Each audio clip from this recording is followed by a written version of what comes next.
Inteligência e vida, vida e conhecimento, o intelecto e as emoções. A emoção como um instrumento de conhecimento, a evolução das emoções do ponto de vista do conhecimento. Emoções puras e impuras, emoções pessoais e superpessoais. A eliminação do elemento pessoal como meio de aproximação ao verdadeiro conhecimento. Sede como crianças, bem-aventurados os puros de coração. O valor da moralidade do ponto de vista do conhecimento. Os defeitos do intelectualismo. Os navios de guerra como culminação da cultura intelectual. Os perigos do moralismo, esteticismo moral, religião e arte como formas organizadas de conhecimento emocional. O conhecimento de Deus e o conhecimento da beleza. O sentido da vida. Este é o eterno tema das especulações humanas.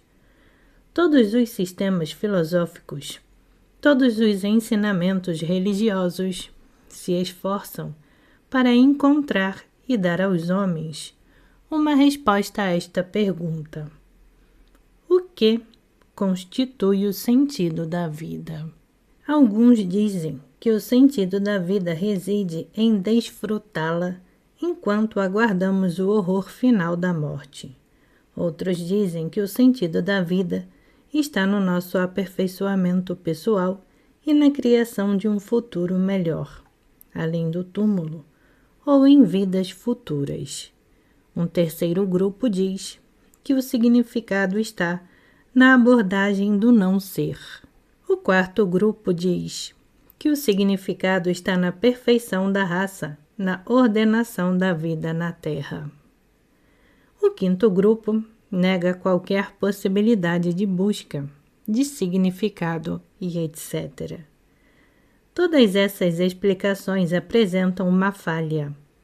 Todas tentam encontrar o sentido da vida, no futuro da humanidade, ou na existência problemática após a morte, ou na evolução do ego, através de longas reencarnações sucessivas, sempre em algo fora da vida presente do homem. Mas, se em vez de especular, os homens simplesmente olhassem para dentro de si mesmos, veriam que, na realidade, o sentido da vida não existe. Consiste em conhecimento. Toda a vida, através de todos os seus fatos, acontecimentos e acidentes, agitações e atrações, sempre nos leva ao conhecimento de algo. Toda a experiência de vida é conhecimento. A emoção mais forte do homem é a saudade do desconhecido. Mas no amor, a atração mais forte, a qual tudo é sacrificado, é a atração do desconhecido, do novo, curiosidade. O poeta e filósofo persa Al-Ghazali diz: a função suprema da alma do homem é a percepção da verdade. No início deste livro, falamos sobre a vida interior e o mundo exterior. O mundo é tudo o que existe. A função da vida interior pode ser definida como a compreensão da existência. O homem compreende a sua existência e a existência do mundo do qual faz parte.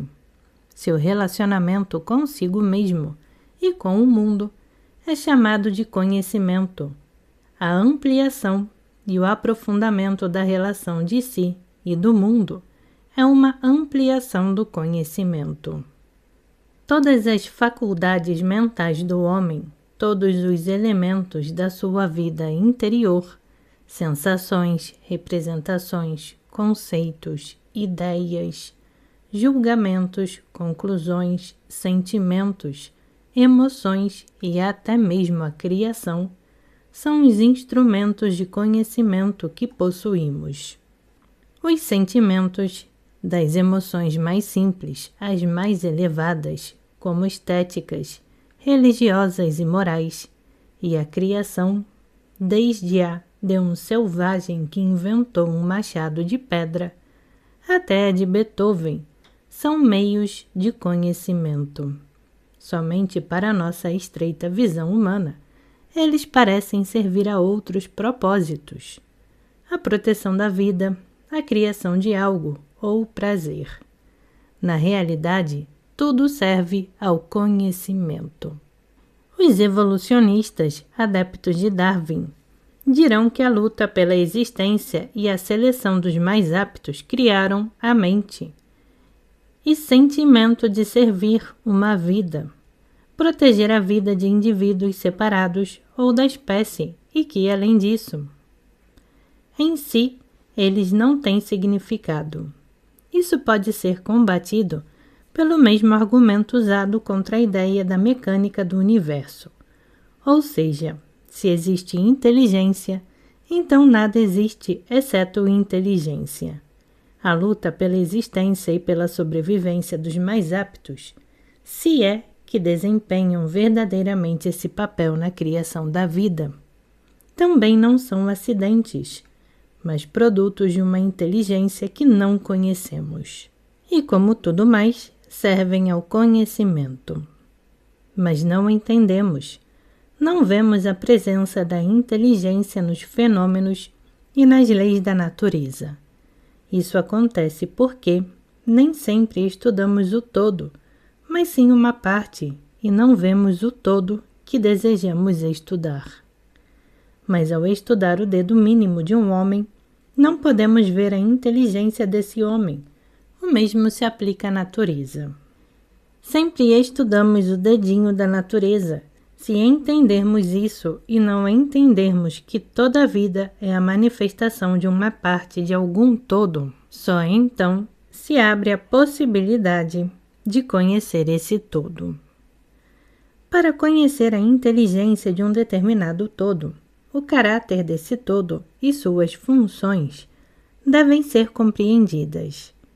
Portanto, a função do homem é o conhecimento e o autoconhecimento. Mas sem compreender o homem como um todo, é impossível compreender a sua função. Para compreender o que é a nossa mente, cuja função é o conhecimento, é necessário esclarecer a nossa relação com a vida. Deste ponto de vista, toda vida separada é, por assim dizer, a manifestação em nossa esfera de uma parte de uma das inteligências de outra esfera. Essas inteligências parecem nos ver através das vidas que vemos. Quando um homem morre, fecha um olho do universo, diz Fechner. Cada vida humana separada é um momento na vida do grande ser que vive em nós. Cada vida separada de uma árvore é um momento na vida do ser, da espécie ou variedade. As inteligências destes seres superiores não existem independentemente das vidas inferiores. São dois lados da mesma coisa. Toda mente humana individual pode produzir, em alguma outra parte do mundo, a ilusão de muitas vidas. A vida e a morte parecem-nos diferentes e separados uns dos outros, porque não sabemos olhar, ver. E, por sua vez, isso se deve ao fato de ser muito difícil sairmos do sistema de nossas divisões. Vemos a vida de uma árvore, esta árvore, e se nos dizem que a vida da árvore é uma manifestação de alguma mente, entendemos que isso significa que a vida desta árvore é uma manifestação da mente desta árvore. Claro, isto é um absurdo que resulta do nosso pensamento tridimensional da mente euclidiana. A vida desta árvore é uma manifestação da mente de espécie ou a variedade, ou talvez a inteligência de todo o reino vegetal. Da mesma forma, nossas vidas individuais são manifestações de uma grande inteligência. Prova disso está no fato de que nossas vidas não têm sentido fora do processo de aquisição de conhecimento. E um homem atencioso deixa de sentir dolorosamente a ausência de sentido na vida, somente quando entende isso, e começa a se esforçar conscientemente na direção que estava inconscientemente seguindo antes. Além disso, esta aquisição de conhecimentos, que constitui a nossa função no mundo, não é alcançada apenas pelo nosso intelecto, mas por todo o nosso organismo, todo o nosso corpo, toda a nossa vida e toda a vida da sociedade humana, das suas organizações e instituições, de toda a cultura e de toda a civilização, de tudo o que conhecemos na humanidade e mais ainda, do que não sabemos, e ficamos sabendo o que merecemos saber. Se dissermos sobre o aspecto intelectual do homem que sua finalidade é a aquisição de conhecimento, isso levantará algumas dúvidas.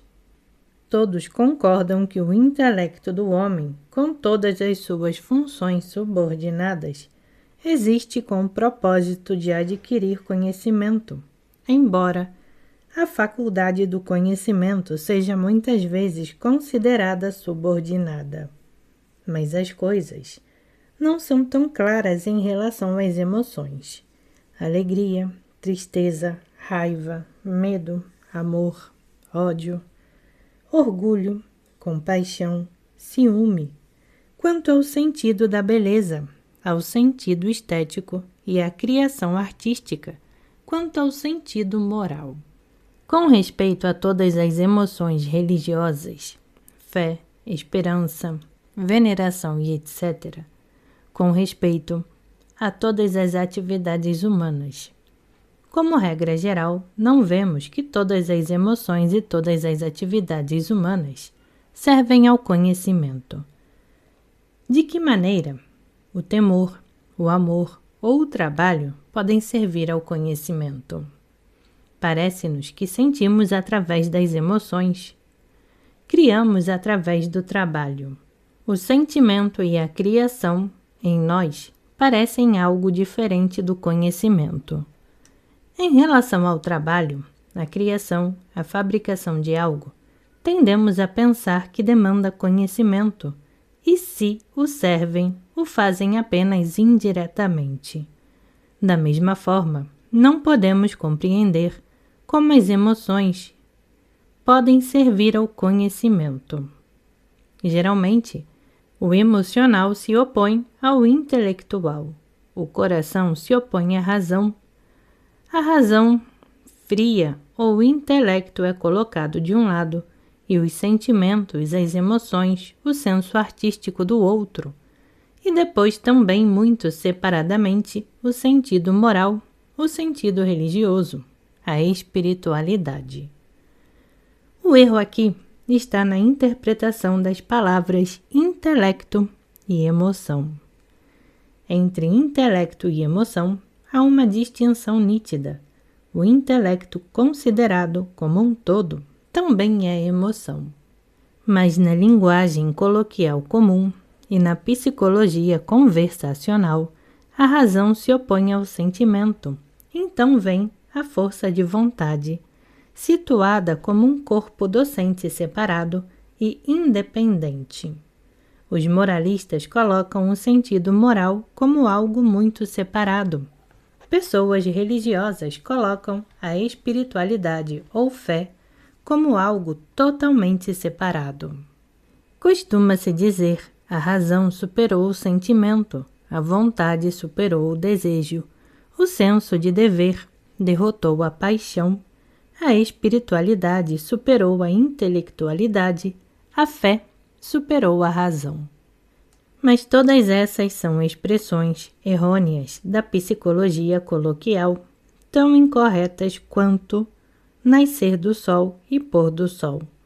Na alma humana existem apenas emoções ou a coexistência harmoniosa destas. Spinoza entendeu isso claramente quando disse que somente uma emoção mais forte pode superar uma emoção e nada mais. Razão, vontade, senso de dever, fé, espiritualidade só podem superar alguma outra emoção através do elemento emocional contido neles. O asceta, que mata todos os desejos e paixões em si mesmo, mata-os pelo seu desejo de salvação. Um homem que renuncia a todos os prazeres mundanos, renuncia-os pelo gozo do seu sacrifício, da sua renúncia. Um soldado que morre em seu posto o faz pelo senso de dever ou hábito de obediência, porque a emoção da devoção ou fidelidade ou a passividade habitual é mais forte nele do que em todo o resto. Um homem cujo sentido moral lhe diz que deve superar a sua paixão o fará, porque nele o sentido moral, isto é, uma certa emoção, é mais forte que os seus outros sentimentos, as suas outras emoções. Na realidade, tudo isso é claro e simples como o dia, e as pessoas só se confundem porque, ao chamar diferentes graus da mesma coisa por diferentes nomes, começam a haver diferenças fundamentais, onde a diferença é apenas grau. A vontade é o resultado de desejos. Chamamos o homem obstinado, aquele cuja vontade segue uma linha definida sem se desviar dela. E chamamos o homem vontade fraca, para quem segue um percurso em zigue-zague, desviando-se ora numa direção, ora em outra direção, sob a influência de cada novo desejo. Mas isso não significa que a vontade e o desejo são duas coisas opostas. Pelo contrário, são a mesma coisa, porque são construídos com desejos. A razão não pode superar o sentimento, porque o sentimento só pode ser superado pelo sentimento. A razão só pode fornecer pensamentos e imagens que despertem sentimentos, e estes superem o sentimento daquele determinado momento. A espiritualidade não é algo oposto à intelectualidade ou à emocionalidade. É simplesmente o seu voo mais alto. A razão não tem limites. A limitação é uma característica que pertence à mente humana euclidiana. O intelecto separado das emoções. Qual é, então, a razão? A razão é o aspecto interno da vida de cada ser, no reino vivo da Terra, em todos os animais inferiores ao homem. Vemos uma razão positiva, mas com os conceitos aparentes, a razão torna-se ativa e uma parte dela começa a funcionar como o intelecto. Um animal vive de sensações e emoções. Num animal, o intelecto está apenas num estado embrionário, como uma emoção de curiosidade. Ele sente prazer sem saber. No homem, o desenvolvimento da razão consiste no desenvolvimento do intelecto e no correspondente desenvolvimento das emoções superiores, estéticas, religiosas, morais, que à medida que evoluem, tornam-se cada vez mais intelectualizadas. Da mesma forma, simultaneamente a isso, o intelecto fica impregnado de emotividade e deixa de ser frio. Assim, espiritualidade é a fusão do intelecto e das emoções superiores. O intelecto é espiritualizar as emoções.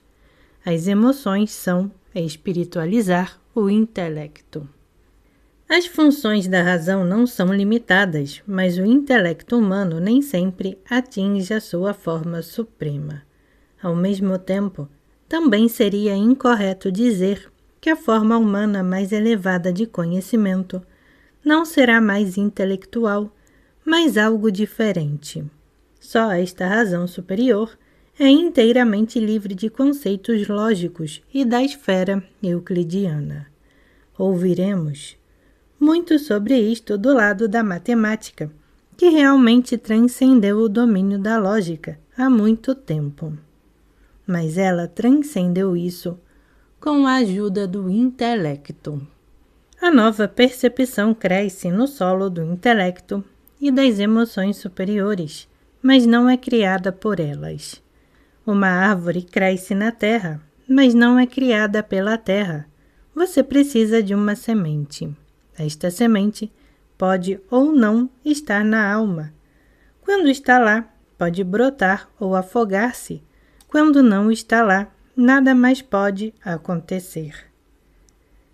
E uma alma, se é que se pode chamar alma, despojada desta semente, isto é, incapaz de sentir e refletir o mundo do milagroso, nunca produzirá um caule vivo, mas sempre refletirá apenas o mundo fenomenal.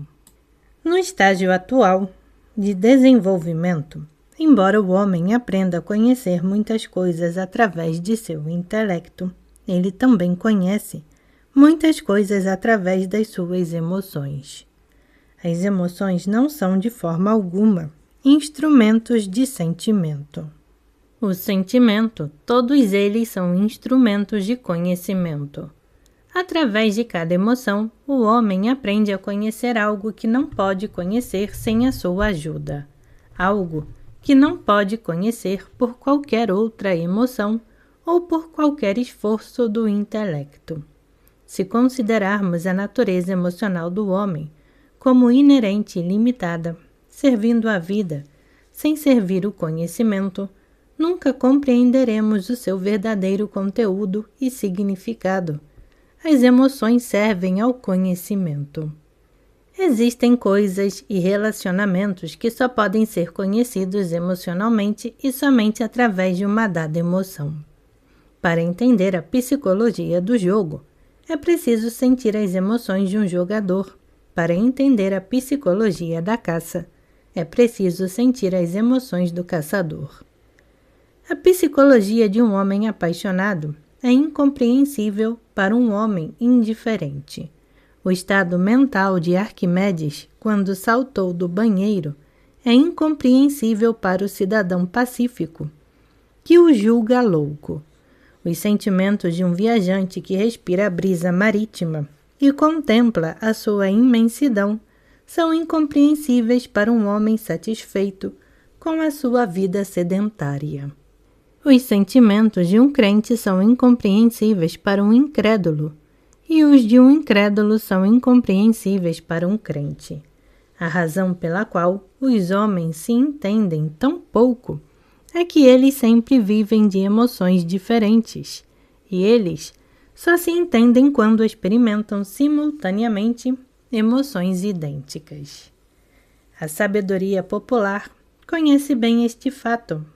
O saciado não entende a fome. Bêbado não é companheiro de sóbrio, cada ovelha com seu rebanho. Nesta compreensão mútua, ou na ilusão de uma compreensão mútua de estarmos imersos em emoções semelhantes, reside um dos principais encantos do amor. Guy de Maupassant expressou isso muito bem em seu curta-metragem Solitude. Nesta mesma ilusão reside o segredo do poder do álcool sobre as almas humanas, porque o álcool produz a ilusão da comunhão da audição e simultaneamente estimula a fantasia em duas ou mais pessoas. As emoções são os vitrais da alma, janelas coloridas através das quais a alma olha o mundo. Cada uma dessas janelas ajuda a revelar certas cores do objeto que está sendo examinado, mas ao mesmo tempo oculta os contrastes. Consequentemente, a expressão de que a iluminação emocional unilateral nunca pode dar uma ideia correta de um objeto é muito correta. Nada nos dá uma ideia tão clara das coisas como as emoções, e nada nos engana tanto quanto as emoções. Cada emoção tem seu próprio propósito de existência, mas o valor cognitivo das emoções é diferente. Existem emoções que são necessárias, importantes, indispensáveis para uma vida de conhecimento, e existem emoções que mais atrapalham do que ajudam a compreensão. Teoricamente, todas as emoções servem ao conhecimento. Todas as emoções surgem como consequência da cognição de uma coisa ou de outra. Tomemos uma das emoções mais básicas, digamos a emoção do medo. Sem dúvida, existem relacionamentos que só podem ser conhecidos através do medo. Um homem que nunca experimentou o medo nunca experimentará muitas coisas na vida e na natureza. Não compreenderá muitos dos principais motivos da vida da humanidade. O que mais, senão o medo da fome e do frio, obriga a maioria dos homens a trabalhar? Esse homem não será capaz de compreender muitas relações no reino animal. Por exemplo, você nunca entenderá a essência da relação entre mamíferos e répteis. Uma víbora desperta sentimento de repulsa e medo em todos os mamíferos. Através desta repulsa e deste medo, um mamífero aprende a conhecer a natureza da víbora e a relação dessa natureza com a sua, e o conhecimento que assim obtém é muito correto, mas é estritamente pessoal, apesar do seu próprio ponto de vista. O que o intelecto só pode saber é o que a víbora é em si, não no sentido filosófico de uma coisa em si, mas simplesmente do ponto de vista da zoologia, e não do ponto de vista de um homem ou de um animal, que a víbora mordeu ou pode morder. As emoções se conectam com os diferentes eus da nossa vida mental. Uma emoção que parece exatamente igual à primeira vista pode estar ligada a eus muito pequenos ou a eus muito grandes. E, de acordo com isto, o papel e o significado dessa emoção na vida do homem pode ser muito diferentes. O estabelecimento de um eu permanente é dificultado principalmente por uma mudança constante de emoções, cada uma das quais é chamada de eu e está empenhada em tomar o poder sobre o homem. E este é um obstáculo particularmente grande quando as emoções surgem e se desenvolvem nos domínios da vida interior, que estão ligadas a um certo tipo de autoconsciência e autoafirmação. Estes são chamados emoções pessoais. O sinal evolutivo das emoções é a sua libertação do elemento pessoal e sua transição para planos superiores. A liberação de elementos pessoais aumenta o poder cognitivo das emoções, pois quanto mais elementos pessoais houver em uma emoção, mais capaz ela será de enganar. Uma emoção pessoal é sempre parcial, sempre injusta, até porque se opõe a todo o resto. Desta forma, o poder cognitivo de uma emoção é proporcionalmente maior quando uma determinada emoção contém menos elemento pessoal. Ou, isto é, quando há uma compreensão mais forte de que a emoção dada é o eu. Ao estudar o espaço e as suas leis, já vimos que a evolução do conhecimento consiste em uma retirada gradual de si mesmo. Hinton coloca isso muito bem.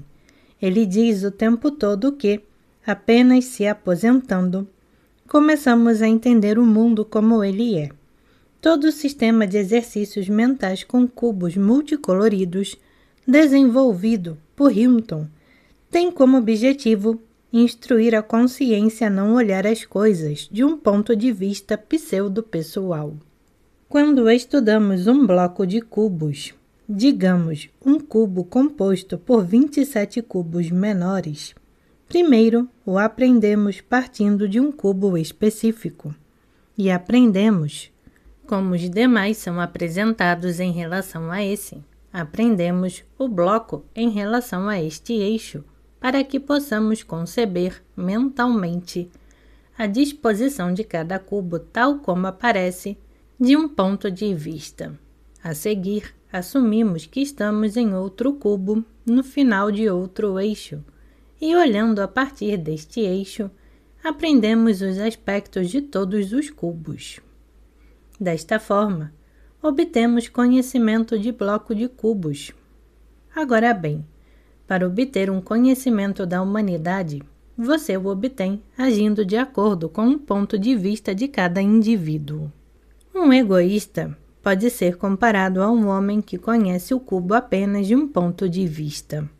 Aqueles que se sentem superficialmente com um grande número de pessoas são semelhantes àqueles que têm uma ligeira familiaridade com um bloco de cubos sob muitos pontos de vista. Aqueles que têm apegos profundos são semelhantes àqueles que os conhecem bem de um ou dois pontos de vista. E afinal, talvez a diferença entre os mocinhos e o resto de nós é que os primeiros percebem isso. Fora deles, há algo que atrai você para aquela coisa, que eles veem e nós não. Assim como é errado em relação a si mesmo avaliar tudo do ponto de vista de uma emoção, opondo-se a todas as outras, também é errado em relação ao mundo e às pessoas avaliar todo o ponto de vista de alguns. Eu, nosso ocidental, opondo o eu de um determinado momento a todo o resto. Portanto, o problema do conhecimento emocional correto é o sentido em relação às pessoas e ao mundo, de um ponto de vista diferente do pessoal. E quanto mais vasto for o círculo pelo qual uma determinada pessoa se sente, mais profundo será o conhecimento que suas emoções proporcionarão. Mas nem todas as emoções são capazes, na mesma medida, de se libertarem dos elementos pessoais. Há emoções que, pela sua própria natureza, dividem, estranham, alienam, fazem o homem sentir-se à parte, separado. Tais emoções são ódio, medo, ciúme, orgulho e inveja. Estas são emoções de ordem material, que nos fazem acreditar no assunto. E há emoções que unem, fazem o homem sentir-se parte de um vasto todo. Tais emoções são amor, simpatia, amizade, compaixão, amor pelo país, amor pela natureza, amor pela humanidade. Essas emoções conduzem o homem para fora do mundo material e mostram-lhe a verdade do mundo da fantasia. As emoções de segunda ordem são mais facilmente libertadas de elementos pessoais do que as emoções de primeira ordem, embora, ao mesmo tempo, possa haver um orgulho inteiramente impessoal, orgulho de algum ato heróico realizado por um outro homem. Pode até haver uma inveja impessoal quando invejamos um homem que derrotou a si mesmo, que derrotou o seu pessoal desejo de viver, sacrificou-se por algo que todos consideravam certo e justo, mas que outros não podem fazer, que eles nem se atrevem a pensar devido ao apego à vida. Pode haver ódio impessoal, ódio à injustiça, à violência, ódio à tolice, à estupidez, aversão à sujeira, à hipocrisia. Sem dúvida, esses sentimentos elevam e purificam a alma do homem e o elevam a ver coisas que de outra forma não veria. Cristo não foi manso nem gentil quando expulsou os cambistas do templo ou expressou sua opinião sobre os fariseus. E há casos em que a mansidão e a suavidade não são uma virtude. As emoções de amor, simpatia, piedade transformam-se muito facilmente em sentimentalismo, em fraqueza. E desta forma servem naturalmente apenas à ausência de conhecimento, ou seja, a matéria. A dificuldade de dividir as emoções em categorias é aumentada pelo fato de que todas as emoções de ordem superior, sem exceção, só podem ser pessoais. E então, o seu efeito não é diferente daquele da outra categoria. Existe uma divisão das emoções em puras e impuras. Todos nós sabemos disso, todos usamos essas palavras, mas entendemos muito pouco o que isso significa. Na verdade, o que significa puro ou impuro em relação ao sentimento. A moralidade comum divide emoções, a priori, em puros e impuros, de acordo com características externas, assim como Noé dividiu os animais em sua arca. Além disso, todos os desejos inexplicáveis são relegados à categoria dos impuros. Contudo, na realidade, os desejos carnais são, obviamente, tão puros quanto tudo mais na natureza. No entanto, existem emoções realmente puras e impuras. Todos sabemos bem que há verdade nesta divisão. Onde está, então? O que isso significa? Um exame das emoções do ponto de vista do conhecimento só pode fornecer uma pista para este problema. Uma emoção impura é exatamente igual a um copo sujo, a uma água suja ou a um som impuro, ou seja, uma emoção que não é pura, que contém matéria estranha ou sedimento, ou é repercussão de outras emoções, é impura mista. Uma emoção impura proporciona um conhecimento obscuro e não puro, assim como o vidro sujo proporciona uma imagem confusa. Uma emoção pura dá uma imagem clara e pura do conhecimento que se pretende transmitir. Esta é a única solução possível para o problema. O principal obstáculo que nos impede de chegar a esta solução é a tendência moral habitual que dividiu as emoções a priori em moral e imoral. Mas se, por um momento, tentarmos descartar o sistema moral habitual, veremos que a questão é muito mais simples, que não existem emoções impuras na sua natureza, e que cada emoção pode ser pura ou impura, dependendo se contém ou não uma mistura de outras emoções. Pode haver pura sensualidade, a sensualidade do cântico dos cânticos, que se torna a sensação da vida cósmica e nos permite ouvir as batidas rítmicas do coração da natureza. A sensualidade pode existir misturada com outras emoções, boas ou mais do ponto de vista moral, mas que igualmente tornam a sensualidade turbulenta. Pode haver simpatia pura e simpatia misturada com cálculo para receber algo em troca da nossa simpatia.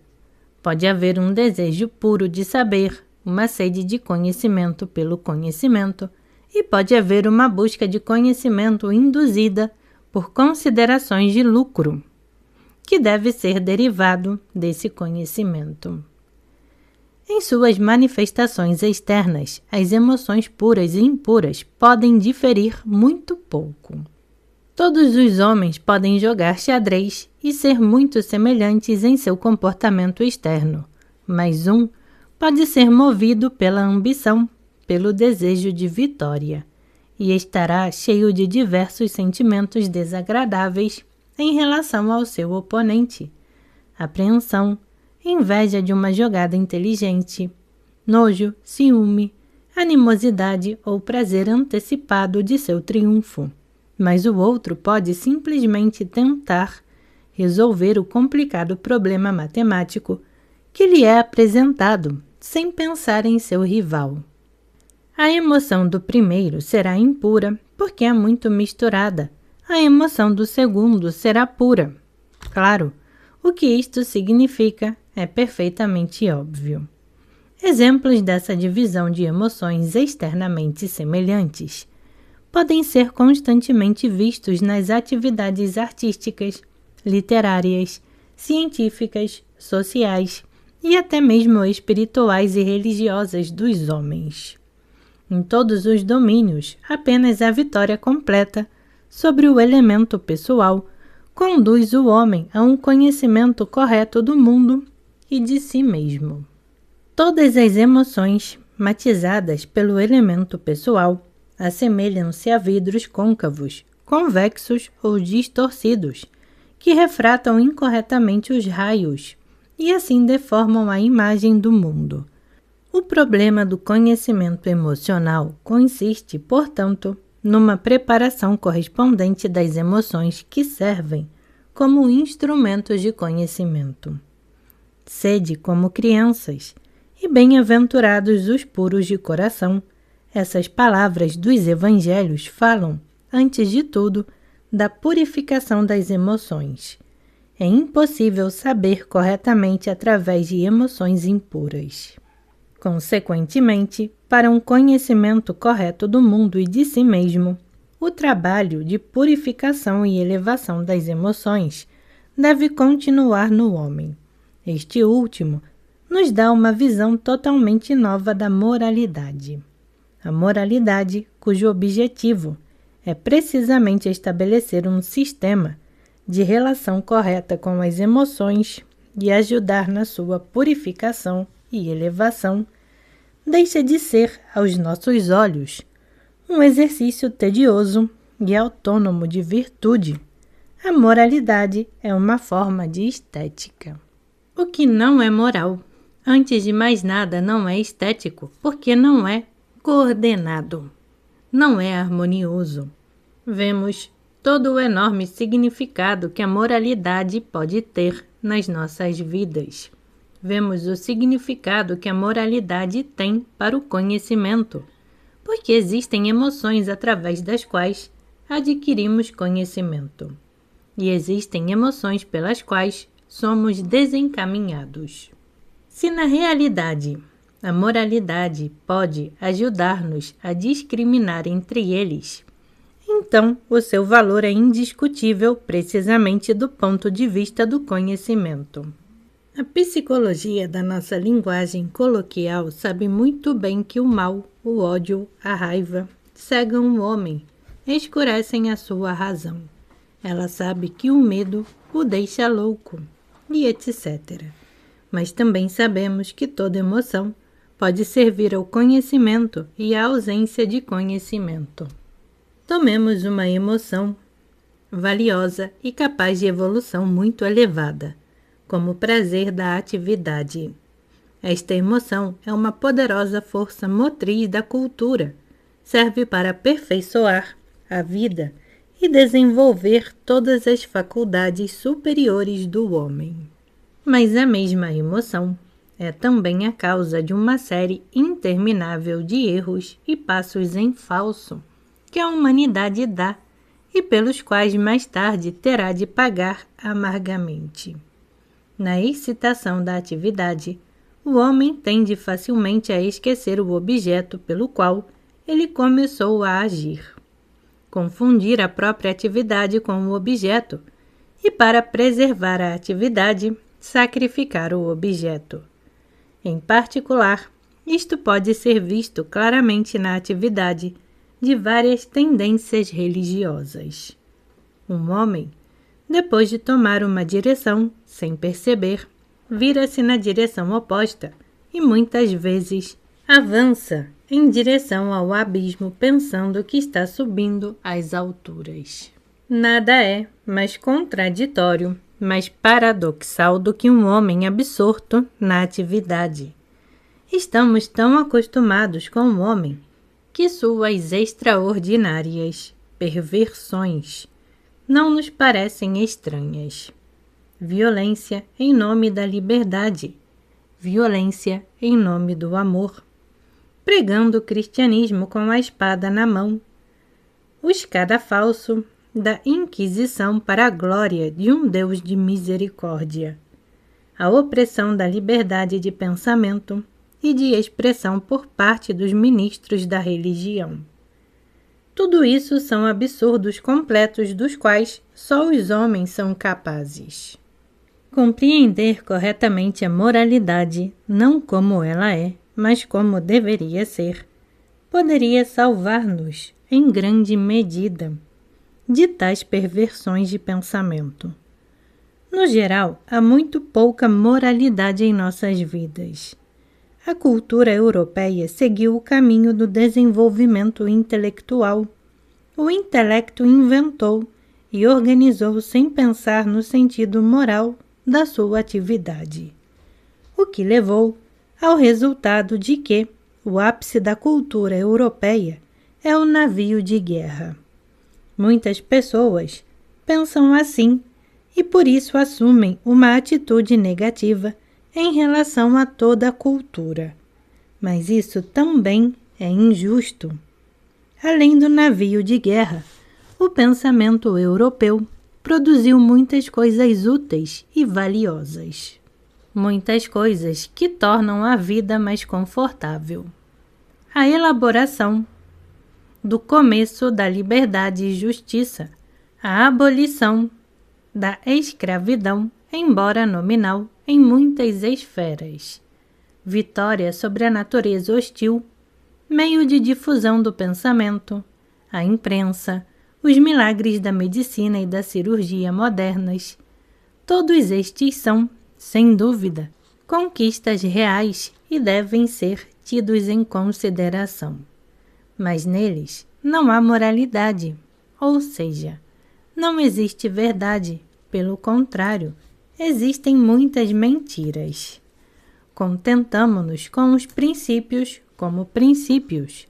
Acalmamo-nos com a ideia de que, um dia, eles serão aplicados à vida, e não ficamos de forma alguma surpresos ou perturbados pelo fato de que, enquanto desenvolvemos belos princípios, toda a nossa vida, isto é, a vida da humanidade, marcha na direção oposta. Um europeu culto inventa uma metralhadora e um novo dispositivo cirúrgico com igual facilidade.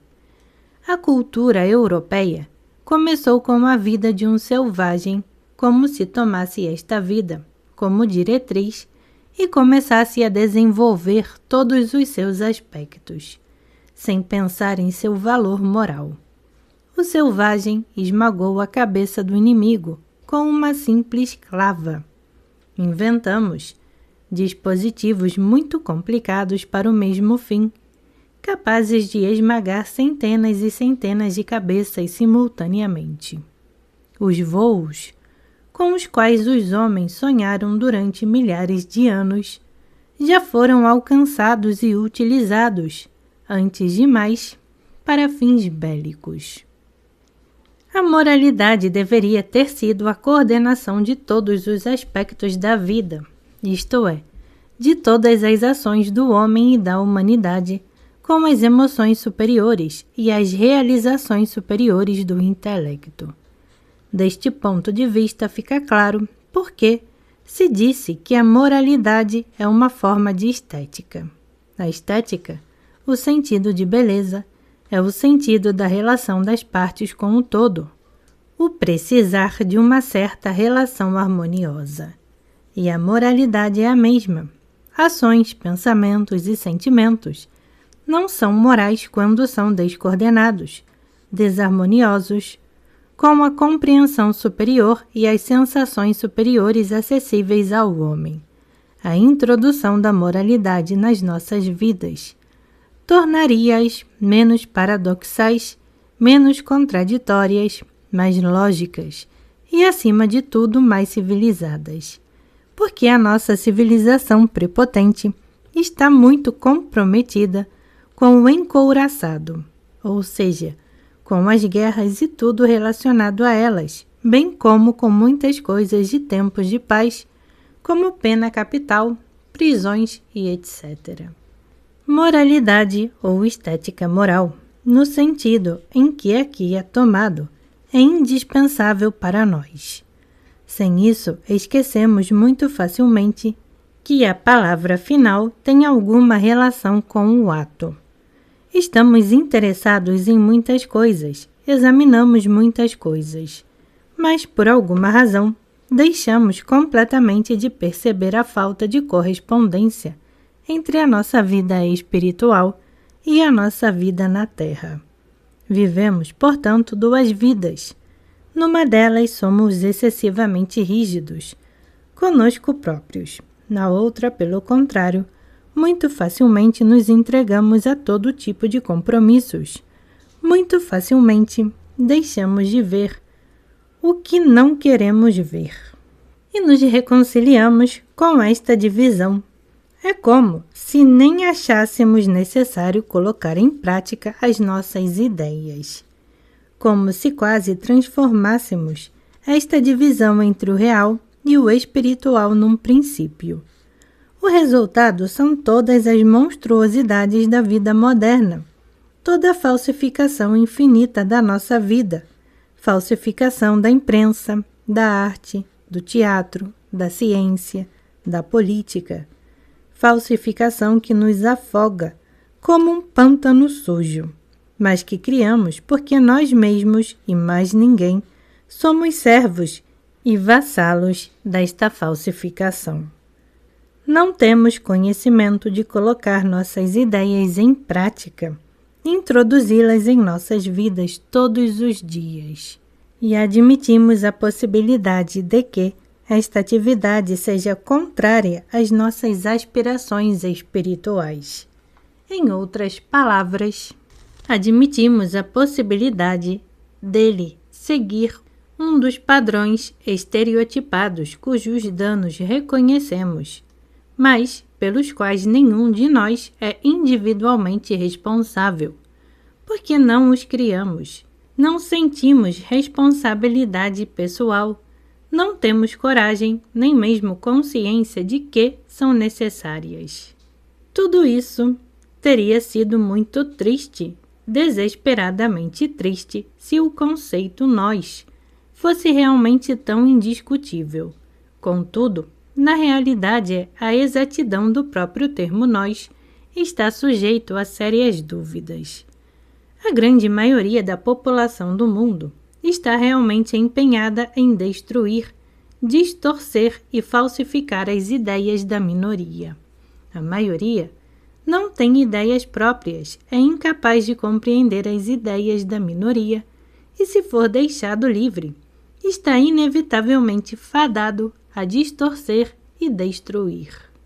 Vamos imaginar um zoológico cheio de macacos.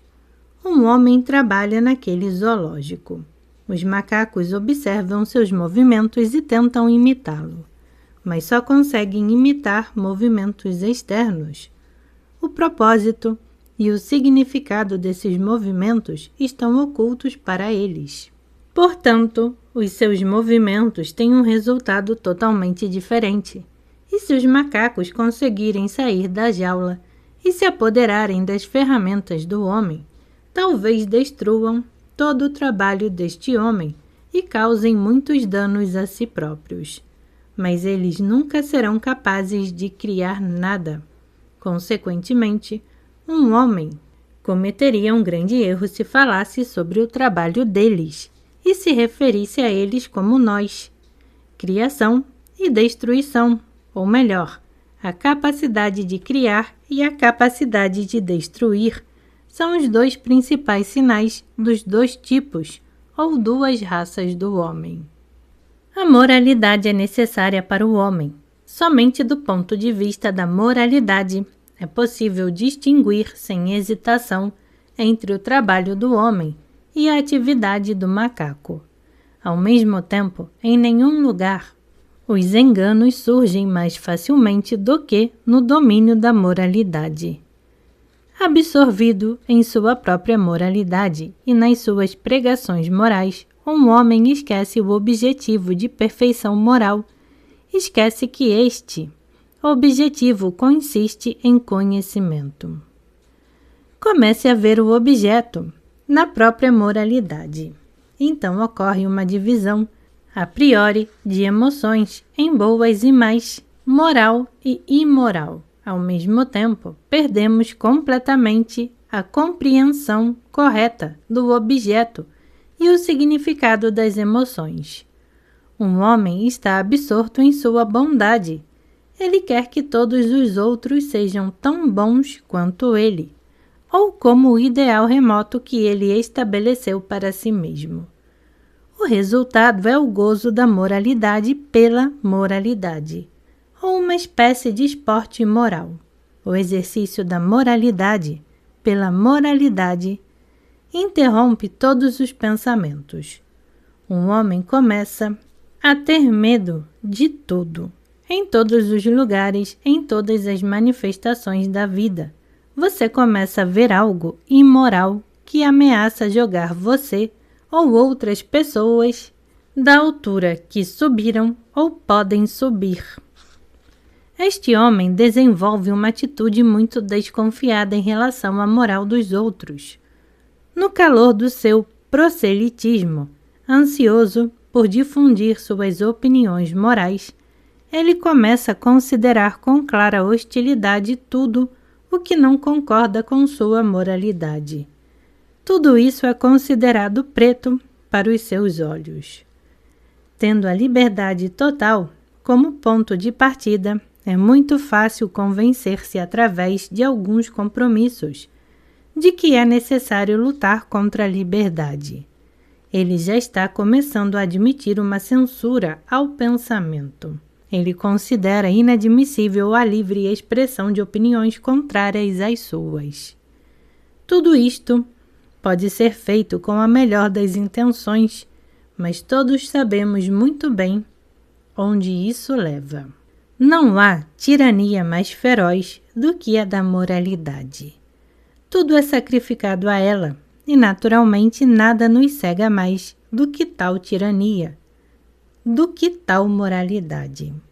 No entanto, a humanidade precisa de moralidade, mas de um tipo totalmente diferente. Uma moralidade baseada em dados reais de conhecimento superior. A humanidade o procura apaixonadamente e talvez o encontre. Então, com base nessa nova moralidade, uma grande divisão ocorrerá, e os poucos que conseguirem segui-la começarão a governar os outros ou desaparecerão completamente. Em qualquer caso, devido a esta nova moralidade e as forças que ela introduz, as contradições da vida desaparecerão e aquele animal bípede, que constitui a maioria da humanidade, não poderá mais fazer-se passar por homem. As formas organizadas de conhecimento intelectual são ciência, que se baseia na observação, no cálculo e na experiência, e filosofia, que se baseia no método especulativo de raciocínio e dedução. As formas organizadas de conhecimento emocional são religião e arte. Os ensinamentos religiosos, assumindo o caráter de cultos e afastando-se assim da revelação original em que foram fundados, baseiam-se inteiramente na natureza emocional do homem. Os templos majestosos, as magníficas vestes dos sacerdotes e dos acólitos, a pompa dos ritos religiosos, as procissões, os sacrifícios, os cantos, as músicas e as danças. O objetivo de tudo isto é incitar um certo estado emocional, suscitar certos sentimentos definidos. Os mitos religiosos, as lendas, as histórias de vida de deuses e santos, os profetas, os apocalipses, quando perdem a finalidade original de servir ao conhecimento, perseguem o mesmo objetivo. Todos atuam na imaginação, no sentimento. O objetivo de tudo isso é dar ao homem um Deus, dar-lhe moralidade, isto é, tornar acessível o conhecimento claro do lado oculto do mundo. A religião pode desviar-se do seu verdadeiro objeto, pode servir interesses e objetivos terrenos. Mas a sua origem está na busca da verdade de Deus. A arte serve à beleza, ou seja, a um tipo particular de conhecimento emocional. A arte encontra-se em tudo e a sua beleza a faz com que o homem a sinta e assim a conheça. A arte é um poderoso instrumento de conhecimento do mundo pulmonar. Os mistérios, um mais profundo e surpreendente que o outro, são revelados à visão do homem se ele possuir a chave mágica. Mas o mero pensar que este mistério não seja para conhecimento, mas para diversão, destrói todo o encanto. Assim que a arte começa a desfrutar da beleza que já foi encontrada, em vez de procurar uma nova beleza, todo o progresso para, e a arte torna-se um esteticismo inútil que cerca o homem com um muro e o impede de ver mais além. O procurar a beleza é o objeto da arte, como a busca de Deus e a verdade. É o objeto da religião. Tal como a arte, a religião não progride mais quando cessa de procurar a Deus e a verdade e começa a pensar que os encontrou. Esta ideia está expressa nos evangelhos. Procurai o reino de Deus e a sua justiça. Não diz que encontrareis, mas apenas procurai. Ciência, filosofia, religião e arte são formas de conhecimento. O método da ciência é a observação, o cálculo, a experiência. O método da filosofia é a especulação. O método da religião e da arte é a sugestão emocional, moral ou estética. Mas a ciência, a filosofia, a religião e a arte estão realmente começando a servir o conhecimento verdadeiro somente quando começam a manifestar a intuição, ou seja, sentir e encontrar algumas qualidades interiores nas coisas.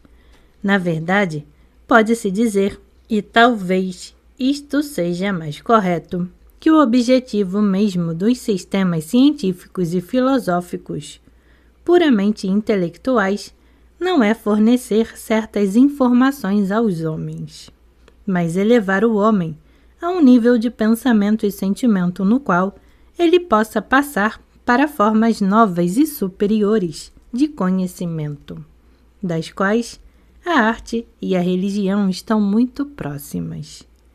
Além disso, deve-se ter em mente que a própria divisão entre ciência, filosofia, religião e arte mostra sua insuficiência. Uma religião completa abrange religião, arte, filosofia e ciência. Uma arte completa engloba arte, filosofia, ciência e religião. Ciência completa, filosofia completa abrangerá religião e arte. Uma religião que contradiz a ciência e uma ciência que contradiz a religião são igualmente falsas.